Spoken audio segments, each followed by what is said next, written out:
ಲೋಟಗಳನ್ನ ಕಪ್ಗಳನ್ನ ಜೋಡಿಸ್ರಿ, ಹೌದಲ್ಲ? ಈ ಗೇಮ್ ಹೇಗೆ ಅಂದ್ರೆ, ಹೆಡ್ ಅಂದ್ರೆ ನೀವೆರಡು ಕೈ ಹೆಡ್ ತೋರಿಸ್ಬೇಕು, ಶೋಲ್ಡರ್ ಅಂದ್ರೆ ಶೋಲ್ಡರ್ ತೋರಿಸ್ಬೇಕು, ನೀ ಅಂದ್ರೆ ಎರಡು ನೀರಿಗೆ ಕೈ ಇಡಬೇಕು. ಎಲ್ಲ ಬಗ್ಗೆ ಮಾಡೋ ಹಾಗಿಲ್ಲ. ಹೆಡ್ ಅಂದ್ರೆ ಹೀಗೆ ಇರಬೇಕು, ನೇರ ನಿಲ್ಬೇಕು. ಶೋಲ್ಡರ್ ಅಂದ್ರೆ ಹೀಗೆ ನೀರಲ್ಲಿ ನಿಲ್ಬೇಕು.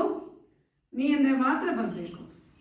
ನಾನು ಮಧ್ಯದಲ್ಲಿ ಯಾವಾಗಲೂ ಕಪ್ ಅಂತೇನೆ, ಅವಾಗ ಯಾರು ಬೇಗ ತೆಗಿತಾರೋ ಅವ್ರು ವಿನ್, ಆಯ್ತಾ? ನಿಮ್ಮ ಆಪೋಸಿಟ್ ಅಲ್ಲಿ ಇಬ್ಬರಿದ್ದೀರಿ, ನಿಮ್ದೇ ಇಬ್ಬರದೇ ಟೀಮು. ಆಪೋಸಿಟ್ ಇರೋರ್ದೆ ನಿಮ್ಮ ಟೀಮು. ನಿಮ್ಮಿಬ್ಬರಿಗೆ ಎದುರಿಗೆ ಒಂದು ಗ್ಲಾಸ್ ಇದೆ, ನಿಮ್ಮಿಬ್ಬರ ಎದುರಿಗೆ ಒಂದು ಗ್ಲಾಸ್ ಇದೆ, ನಿಮ್ಮಿಬ್ಬರ ಎದುರಿಗೆ ಒಂದು ಗ್ಲಾಸ್ ಇದೆ, ನಿಮ್ಮಿಬ್ಬರ ಎದುರಿಗೆ ಒಂದು ಗ್ಲಾಸ್ ಇದೆ. ನೀವು ಆ ಗ್ಲಾಸನ್ನು ತೆಗಿಬಾರ್ದು.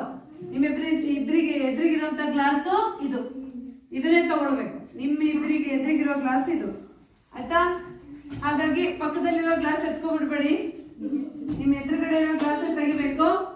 ಸ್ಟಾರ್ಟ್ ಮಾಡೋಣ. ಹ್ಯಾಂಡ್ ಸ್ವಲ್ಪ ಹಿಂದೋಗಿ ನೋಡಿ, ಗೆರೆಯಲ್ಲಿದೆ ಇದು, ಗೆರೆಯಲ್ಲಿದೆ. ಹಾ, ಗೆರೆಯಲ್ಲಿದೆ ನೋಡಿ, ಗೆರೆ ಗೆರೆ ಗೆರೆ ಗೆರೆ